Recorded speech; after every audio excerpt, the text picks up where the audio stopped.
custo de vida, emprego e desemprego, cesta básica, tarifas públicas, salário mínimo. Agora, na Brasil Atual, a análise do DIEESE. E nós vamos conversar agora com o supervisor do escritório de São Paulo do DIEESE, Vitor Pagani. Bom dia, Vitor. Bom dia, Glauco.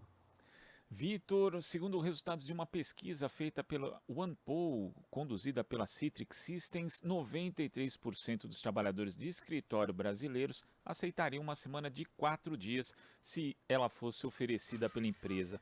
A gente já sabe que esse formato já vem sendo adotado em países como o Japão e a redução da jornada de trabalho é uma bandeira histórica do movimento sindical brasileiro. Chegou a hora de estudar essa redução da jornada e talvez até essa semana de 4 dias, Vitor? Bem, Glauco, a reivindicação da redução da jornada de trabalho, como você bem disse, é uma reivindicação histórica do movimento sindical no mundo todo, né? Nós temos 2 datas que são lembradas no mundo todo, que são o 1º de maio e o dia 8 de março, né, que fazem referência a lutas relacionadas à disputa do tempo do trabalho, né?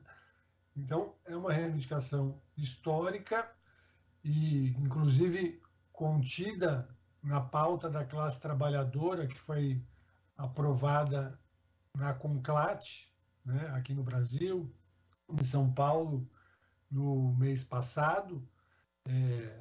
Lá consta, né, a redução da jornada de trabalho semanal de 44 horas para 40 horas, né?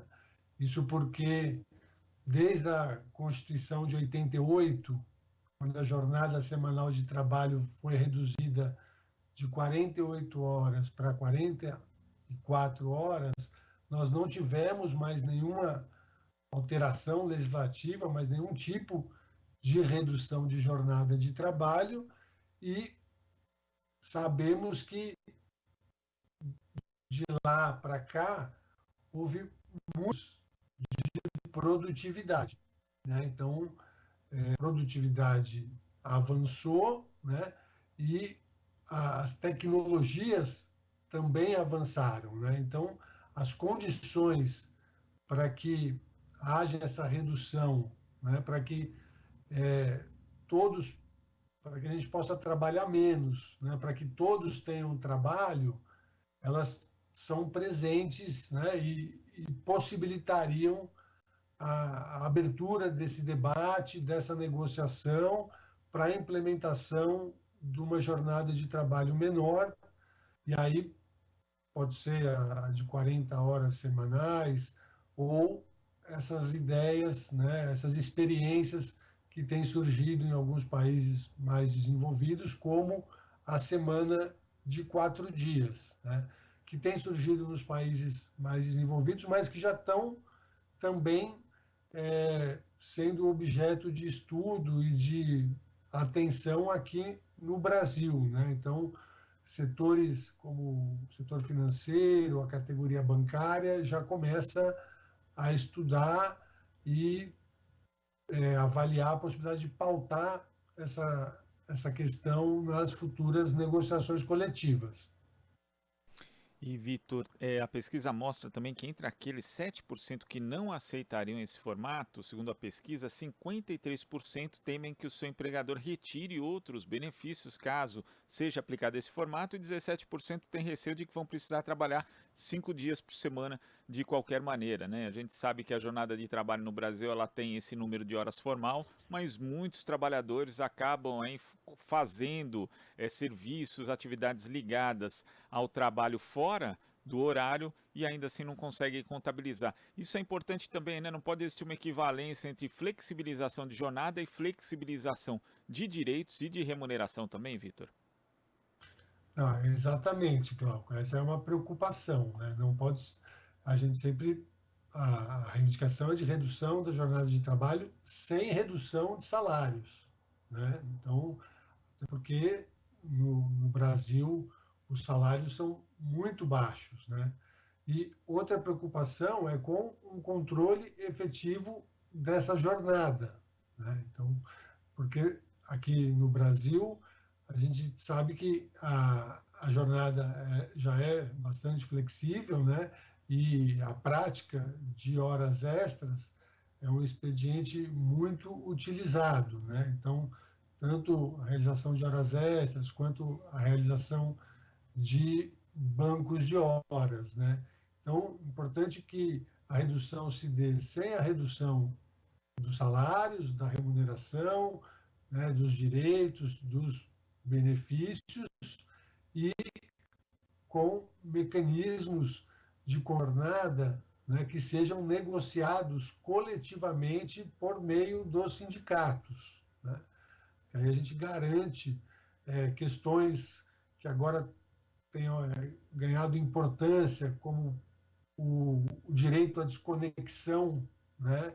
Então, com o teletrabalho, o home office, a adoção do trabalho híbrido em alguns setores, essas questões do direito à desconexão também são bastante relevantes, né?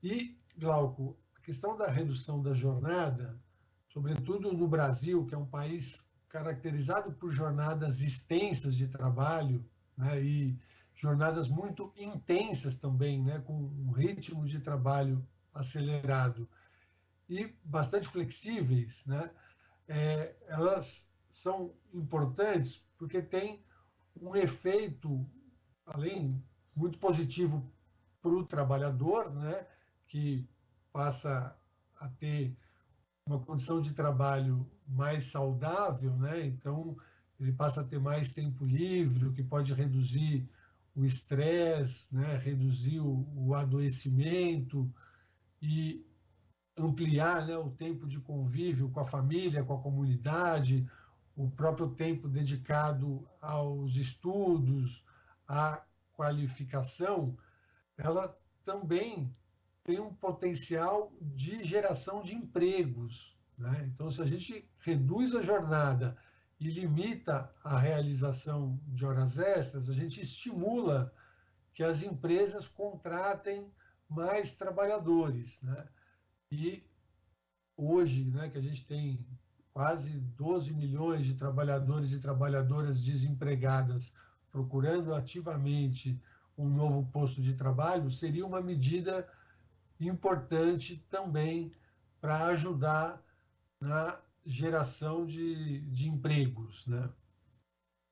Até porque, Vitor, quando a gente analisa os dados da PNAD contínua do IBGE, verifica que boa parte das pessoas está subocupada. Na verdade, gostaria até de trabalhar mais horas, porque sabe que essa é a única forma de complementar a renda, mas não consegue. Então, uma redução de jornada, de fato, teria esse potencial de criação de empregos e contemplaria muito mais pessoas que hoje não conseguem sequer trabalhar de forma regular, Vitor. Exato, Glauco. Os dados da PNAD demonstram que a gente tem um mercado de trabalho no Brasil muito heterogêneo, né? E muito desigual. Então, nós temos um mercado de trabalho com extremos, né? De um lado, muitos desempregados e muitos trabalhadores com uma jornada de trabalho insuficiente, né, para o seu sustento da sua família, e do outro lado, um grupo expressivo de trabalhadores com jornada muito extensa, né? Jornadas além das 44 horas semanais, às vezes além das 48 horas semanais, né?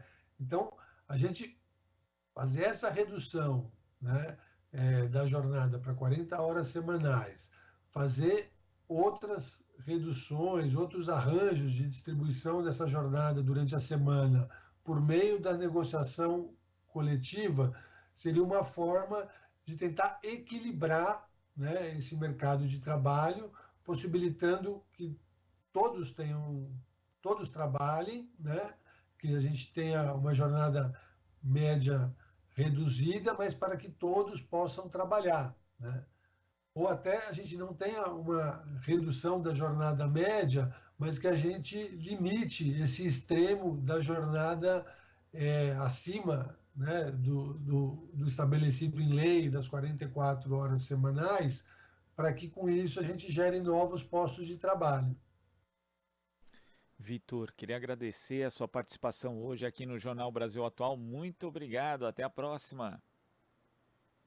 Eu que agradeço, Glauco. Até a próxima. Até. Conversamos aqui com o supervisor do escritório do Diese em São Paulo, Vitor Pagani. Você está ouvindo Jornal Brasil Atual.